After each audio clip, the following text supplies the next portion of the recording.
नमस्कार दोस्तों, मैं राज पांडे। आप देख रहे हैं आसिया न्यूज़ टुडे। आइए जान लेते हैं अभी की बड़ी खबर, मुख्य समाचार के बारे में। पहली बड़ी खबर बीबीएयू की है। यूजी पीजी प्रवेश फॉर्म में 8 से 12 सितंबर 2021 तक सुधार का मौका। डॉक्टर बाबा साहेब भीमराव अम्बेडकर यूनिवर्सिटी के स्नातक और स्नातकोत्तर प्रवेश फॉर्म में गलतियों में सुधार 8 से 12 सितंबर 2021 के बीच कर सकते हैं। बीबीएयू की प्रवक्ता डॉक्टर रचना गंगवार के मुताबिक यूनिवर्सिटी ने यूजी और पीजी पाठ्यक्रमों के लिए 13 अगस्त से दाखिला प्रक्रिया शुरू की थी। इस साल विश्वविद्यालय एनटीए के जरिए अपनी प्रवेश परीक्षा करवा रहा है। एनटीए के एक अधिकारी के मुताबिक यूजी और पीजी प्रवेश के लिए ऑनलाइन आवेदन की अंतिम तिथि 7 सितंबर 2021 निर्धारित की गई है। जिन उम्मीदवारों के फॉर्म में गलती है वे 8 से 12 सितंबर 2021 के बीच फॉर्म में सुधार कर सकते हैं। अगली खबर लखनऊ विश्वविद्यालय की है। लखनऊ विश्वविद्यालय में पीएचडी प्रवेश परीक्षा आज से। आपको बता दें, लखनऊ यूनिवर्सिटी में शनिवार से पीएचडी प्रवेश के लिए परीक्षा का आगाज होगा। 36 विषयों की 448 सीटों के लिए शनिवार और रविवार को परीक्षा होगी। परीक्षा समन्वयक प्रोफेसर पंकज माथुर के अनुसार सुबह 11 से 12:30 बजे तक परीक्षा होगी। अभ्यर्थियों को 10 बजे केंद्र पर पहुँचना होगा। एलयू गेट नंबर 2 और 4 में प्रवेश की अनुमति दी गई है। अगली खबर आईटीआई की है।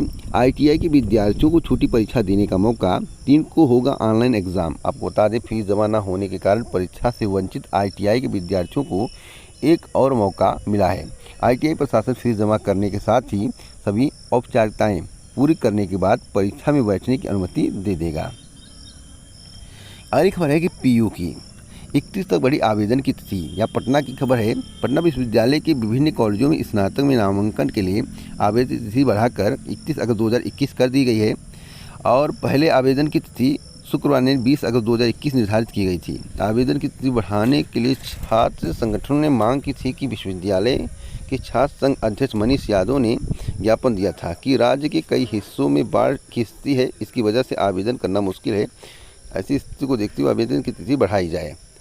तो जो मांग की गई थी वह मांग पूरी कर दी गई है। अगली खबर सीटेट एग्ज़ाम को लेकर। सीटेट 2021 का नोटिफिकेशन अभी तक जारी नहीं हुआ है। नोटिफिकेशन कब तक आएगा इसके संबंध में मेरे द्वारा आपको बहुत पहले ही बताया गया। इसमें लिखा हुआ है कि केंद्रीय माध्यमिक शिक्षा board central teacher eligibility test अब ऑनलाइन लेगा। बोर्ड ने इसकी जानकारी सभी क्षेत्रीय कार्यालयों को भेज दी है। बोर्ड की माने तो जून में परीक्षा होने वाली तिथि का निर्धारण जल्द ही कर दिया जाएगा, क्योंकि जून से लेकर दिसंबर के बीच परीक्षा का आयोजन होता है। आपको बता दें कि नोटिफिकेशन आपको 20 से 28 अगस्त के बीच देखने को मिल सकता है और परीक्षा की दिसंबर के लास्ट या जनवरी माह में कंडक्ट कराई जा सकती है। अगली खबर की निजी नौकर की तरह काम करेगा टेस्ला रोबोट। एलन मस्क ने कहा यह रोबोट वह सारे काम भी करेगा जिन्हें इंसान करना पसंद नहीं करता है। टेस्ला के सीईओ और मशहूर बिजनेसमैन एलन मस्क ने एक बड़ा ऐलान किया है। मस्क ने कहा है कि टेस्ला एक ह्यूमनॉइड रोबोट बना रही है जो घर में नौकर की तरह काम करेगा। अगले साल तक इसका प्रोटोटाइप भी तैयार कर लिया जाएगा। इसे ऐसे खतरनाक या उबाऊ कामों के लिए डिज़ाइन किया गया है जिन्हें लोग करना पसंद नहीं करते हैं। यह रोबोट 5.8 फीट लंबा और 125 पाउंड वजनी है। अगली खबर की मझुआरों को आरक्षण देने की तैयारी। इस समय बीजेपी के द्वारा आरक्षण पर ज़्यादा फोकस किया जा रहा है। भाजपा चाहती है कि पिछड़ों को आरक्षण देना, बीच का रास्ता निकालने पर हो रहा है मंथन। जल्द ही इसका निर्णय भी हो जाएगा। मझुआरों की उपनाम हैं कहार, केवट, मल्लाह, निषाद, कश्यप, धीवर, बिंद, धीमर, बाथम, तुरहा, गणेरिया, माझी, मछुआ।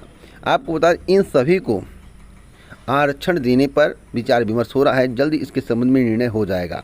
2022 विधानसभा चुनाव के मद्देनजर सरकार के द्वारा इस तरह के काम किए जा रहे हैं। हर एक काम चुनाव से पहले करने की तैयारी है।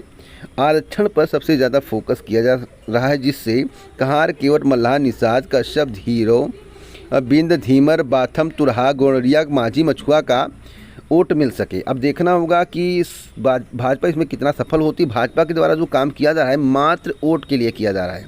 अब वोट की राजनीति कितना सफल होती है या देखने वाली बात होगी। अगली खबर लखनऊ विश्वविद्यालय की है।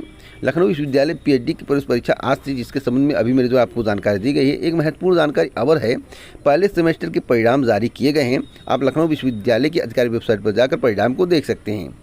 अगली खबर अफगानिस्तान की है। तालिबान से 3 जिले मुक्त कराए। आपको मालूम होगा कि अफगानिस्तान में क्या स्थिति है, वहाँ के लोग कितने परेशान हैं, लेकिन वहाँ के लोग जो विरोध कर रहे हैं वह विरोध रंग लाता नज़र आ रहा है।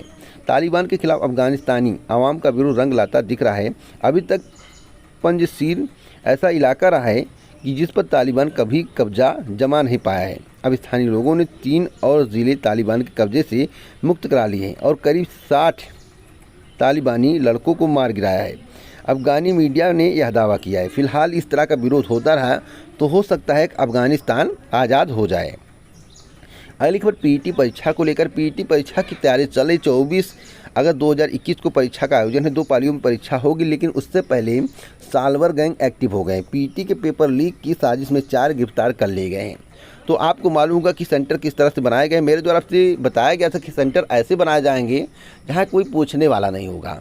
तो इस तरह के सेंटर सरकार को नहीं बनाने चाहिए थे।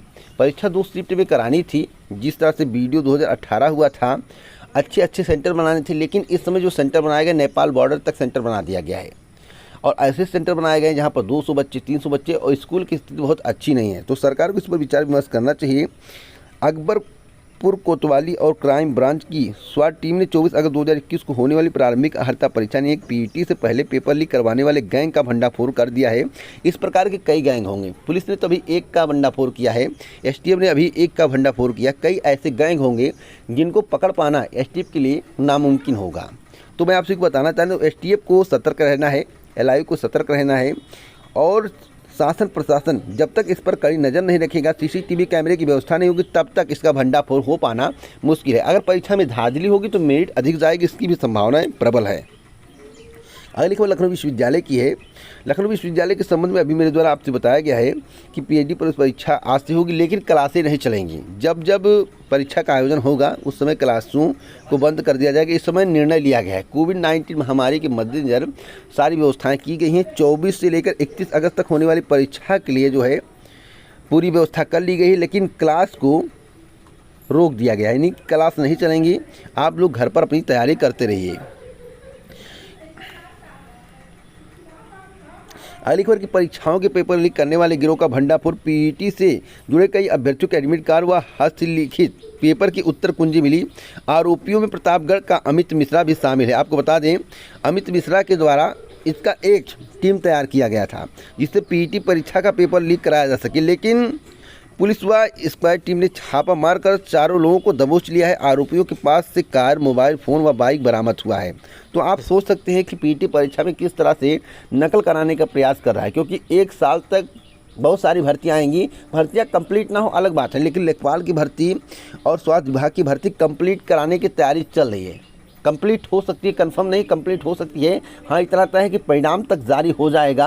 परिणाम जारी होने के बाद अगर आपको ज्वाइनिंग नहीं मिल पाती, चुनाव के बाद आपको ज्वाइनिंग मिलेगी, लेकिन अन्य भर्तियां कंप्लीट नहीं हो पाएंगी। विज्ञापन आएगा, कंप्लीट नहीं होंगी, लेकिन 2 भर्तियां कंप्लीट हो सकती है, लेखपाल की और स्वास्थ्य विभाग की। तो आप देख लीजिए किस तरह से भर्ती परीक्षा में नकल कराने का प्रयास किया जा रहा है। अगली खबर की यूपी में रविवार की बंदी भी खत्म, रात का कर्फ्यू रहेगा। तो अब पूरा यूपी लॉकडाउन मुक्त हो गया है। बहुत ही अच्छी खबर है। रक्षाबंधन के अवसर पर सरकार के द्वारा इस प्रकार का निर्णय लिया गया है। 10 बजे रात से सुबह 6 बजे तक कोरोना कर्फ्यू जारी रहेगा। 58 जिलों में अब तक कोविड का कोई नया मामला नहीं आया है।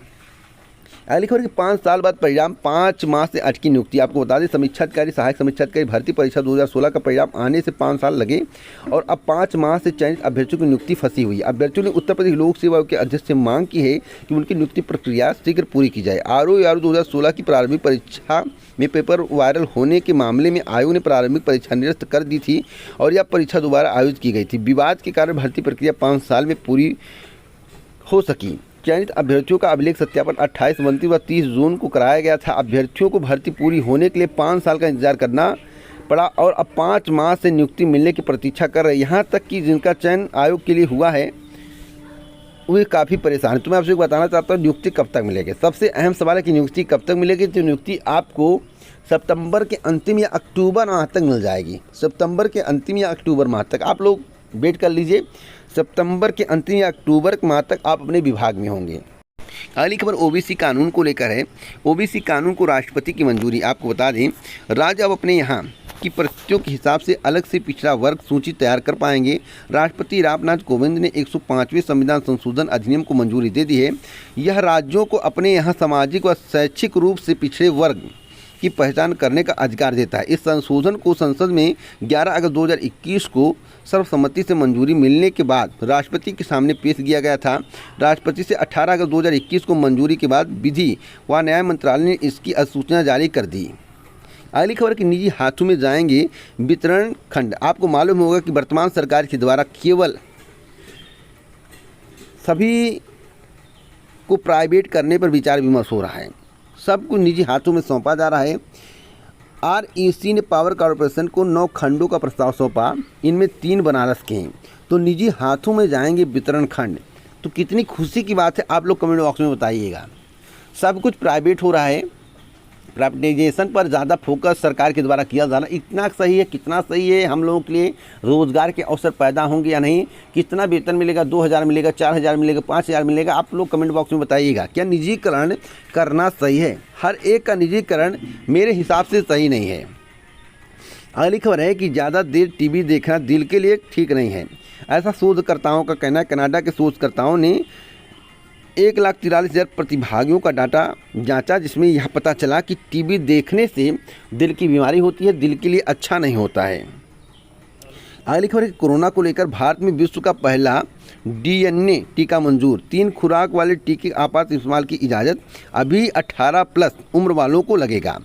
तो गुड न्यूज़ है आप लोगों के लिए, 66.6% असरदार पाया गया है टीका परीक्षण में। अगली खबर है कि 1 साल की इंटर्नशिप की अंतिम तिथि बढ़ाने से इनकार। आपको बता दें, उच्च न्यायालय ने 11 सितंबर 2021 को होने वाली नीट PG में भाग लेने के लिए उम्मीदवारों के लिए अनिवार्य 1 साल का प्रशिक्षण पूरा करने की अंतिम तिथि बढ़ाने का अधिकारियों को निर्देश देने से इनकार कर दिया है। अदालत ने कहा है कि वह परीक्षा आयोजित करने और कार्यक्रम तय करने का कार्य नहीं कर सकता है। अगली खबर DU की है, दिल्ली विश्वविद्यालय की है।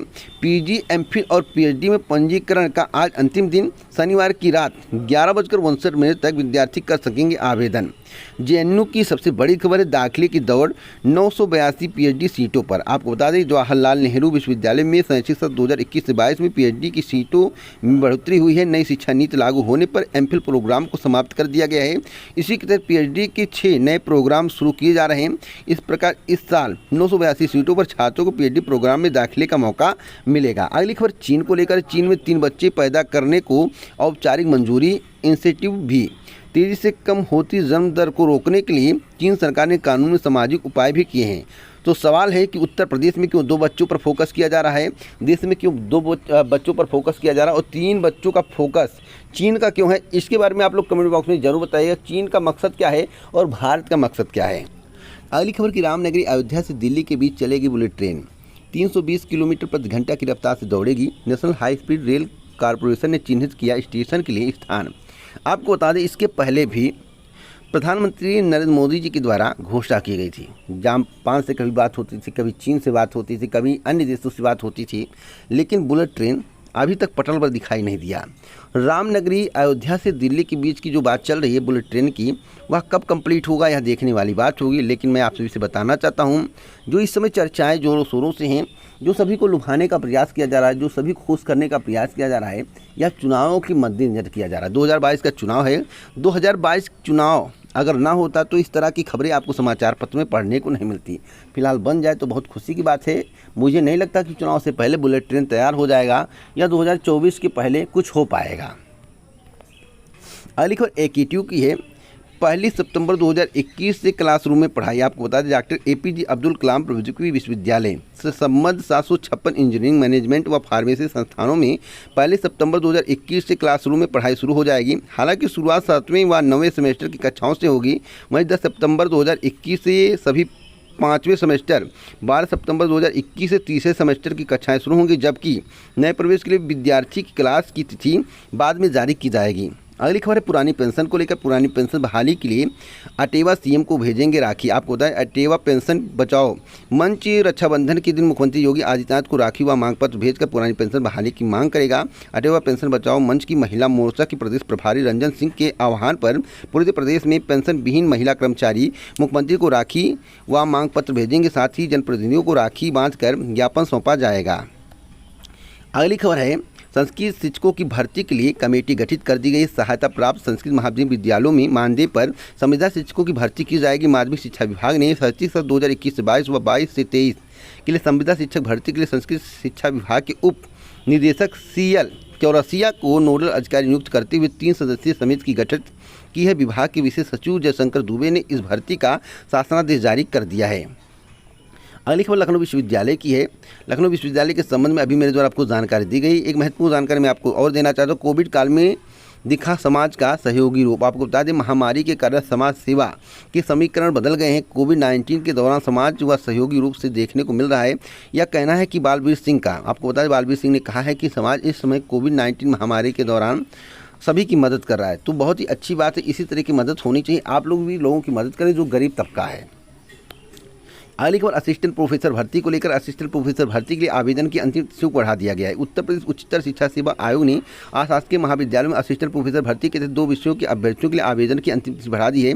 आयोग ने उच्च न्यायालय की ओर से पारित आदेश के अनुपालन में आवेदन की तिथि को बढ़ाया। अभ्यर्थियों को 4 सितंबर 2021 तक अतिरिक्त अवसर प्रदान किया गया है। विज्ञापन संख्या 50 के तहत 49 विषयों में असिस्टेंट प्रोफेसर की 2002 पदों पर भर्ती होनी है। इसके लिए आवेदन की प्रक्रिया पूरी हो चुकी है। अगली खबर PGT भर्ती को लेकर। PGT 2021 बाकी बचे 13 विषयों की भी उत्तरमाला जारी। आपको बता दें, उत्तर प्रदेश माध्यमिक शिक्षा सेवा चयन बोर्ड की PGT 2021 की परीक्षा 17 और 18 अगस्त 2021 के बीच संपन्न हुई। यह चयन बोर्ड ने एक दिन पहले 10 विषयों की उत्तरमाला जारी कर दी थी। इसके लिए अभ्यर्थी 21 अगस्त 2021 तक आपत्ति कर सकते हैं, जबकि इसके एक दिन बाद शेष 13 विषयों की उत्तरमाला चयन बोर्ड के द्वारा जारी कर दी गई है। तो आप लोग उत्तर प्रदेश माध्यमिक शिक्षा सेवा चयन बोर्ड की आधिकारिक वेबसाइट पर जाकर उत्तरमाला को देख सकते हैं। अगर आपको इसी प्रकार की जानकारी चाहिए, ऑथेंटिक जानकारी चाहिए, तो आप हमसे जुड़ सकते हैं बेहिचक। एडेड जूनियर हाई स्कूल शिक्षक भर्ती हुई, यूपी टीचर वैकेंसी हुई, देश की कोई भी खबर हुई, उत्तर प्रदेश की कोई भी खबर हुई या अन्य राज्य की खबर हुई, सबसे पहले इस चैनल के माध्यम से आपको जानकारी दी जाती है। तो हमसे जुड़ने के लिए चैनल को सब्सक्राइब करें, बेल आइकन दबाएं और प्रेस करें। वीडियो को लाइक शेयर करना मत भूलें। जय हिंद, जय भारत दोस्तों, नमस्कार।